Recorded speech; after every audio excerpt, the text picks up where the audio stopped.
Admiral Zixathara gazed through the reinforced transparent steel of her flagship's command bridge, watching the scattered debris of what had once been the Third Fleet's pride. The twisted metal fragments drifted silently through space, reflecting the cold light of distant stars like broken promises. Her four eyes blinked in sequence, a nervous habit she'd developed since the humans had entered their war. "Status report," she commanded, her voice carrying the authority of 3 centuries of military service across the galactic hegemony. Commander Veltok approached, his carapace clicking against the deck plating. "Admiral, we've lost contact with 17 more patrol groups in the Outer Rim. The humans, they're not fighting like any species we've catalogued." Zixthara's mandibles clicked in frustration. When the Hegemony Council had first received reports of a primitive species in the Sol system, they had dismissed them as insignificant. Carbon-based bipeds with laughably short lifespans, no natural armor, and technology barely capable of interstellar travel. The decision to harvest their worlds for resources had seemed routine, just another Tuesday in the galaxy's endless expansion. That was 18 months ago. Now the hegemony was hemorrhaging ships faster than their shipyards could replace them. "Show me the tactical analysis again," she ordered. The holographic display materialized between them, showing documented human engagements. Each battle defied conventional military doctrine. Where other species surrendered when outgunned 3-1, humans fought harder. Where others retreated when their supply lines were cut, humans improvised weapons from debris and continued fighting. Where others sued for peace when their homeworlds were threatened, humans had launched themselves into space in converted mining vessels, armed with nuclear weapons and fury. "Look at this engagement near Proxima Station." Veltok highlighted a section of the display. "Our forces outnumbered theirs 8-1. Standard protocol suggests they should have surrendered within minutes. Instead, they rammed our dreadnought with a cargo hauler." "A cargo hauler, Admiral!" The explosion took out our entire command structure. Zixthara studied the footage of the human ship's final moments. Through the comm chatter, she could hear the human captain's last words. "Tell Earth we held the line." No fear. No pleading, just determination.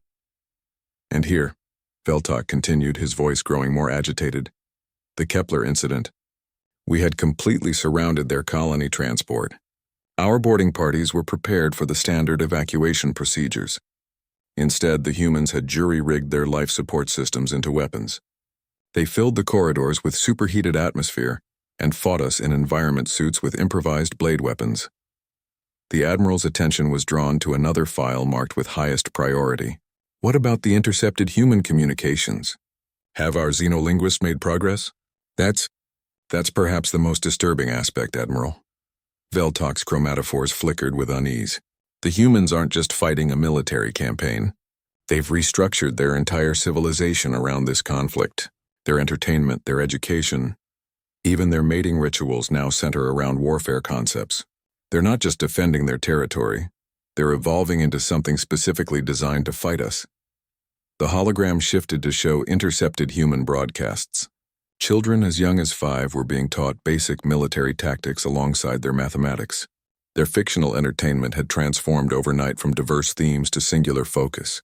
Humans defeating alien invaders through determination, creativity, and sacrifice.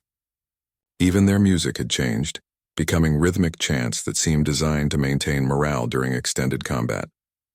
"Admiral," Veltok continued, his voice dropping to a whisper, "they're not fighting this war to win territory or resources. They're fighting for the concept of human existence itself. Every battle lost makes them stronger. Every ship destroyed teaches them new tactics. Every world we glass becomes a rallying cry for 100 more." A communications officer interrupted them with an urgent alert. "Admiral, we're receiving a transmission from the human fleet. They're requesting parley." Zixthara's 4 eyes narrowed. "Put it through." The hologram flickered and resolved into the image of a human female, her face bearing the scars of recent combat. She wore the simple uniform of the human military, but her eyes carried the weight of her entire species' future.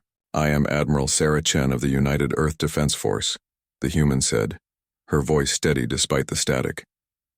"I'm authorized to speak for all of humanity." "Admiral Chen," Zixthara responded, "the galactic hegemony is prepared to discuss terms of your surrender." The human's expression didn't change. "You misunderstand. We're not here to surrender. We're here to inform you that you have exactly 72 hours to begin withdrawal from all human claimed systems. Veltok's chromatophores flashed in indignation. You cannot be serious. Your species lacks the industrial capacity to threaten the hegemony. Admiral Chen smiled, a distinctly human expression that somehow conveyed both warmth and menace. Commander, you've been fighting us for 18 months, and in that time you've learned nothing about humanity. We don't need to match your industrial capacity.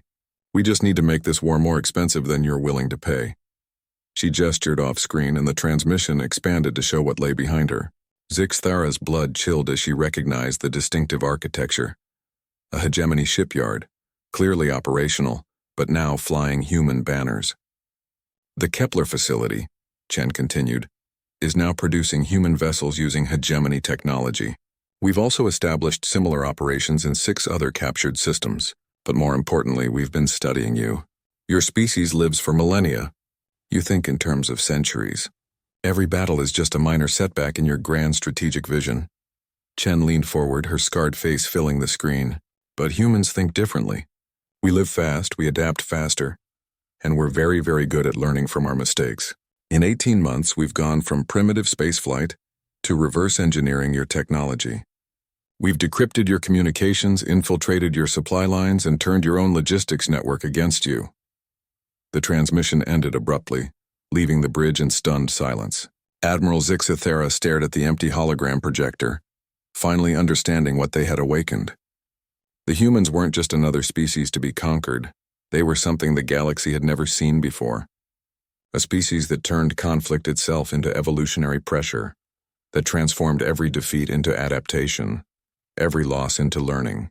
Her mandibles clicked once, slowly. Veltok, she said quietly. Prepare a message to the Hegemony Council. Recommend immediate withdrawal from all human territories. Admiral, we should have left them alone. Outside the bridge's transparent steel, the first human ships began to emerge from hyperspace, their hulls bearing both human ingenuity and captured hegemony technology. The war was far from over, but for the first time in 3 centuries of military service, Admiral Zixthara understood what it meant to face an enemy that couldn't be conquered, only survived. The humans had a word for what they'd become: relentless. The galaxy would learn to fear it.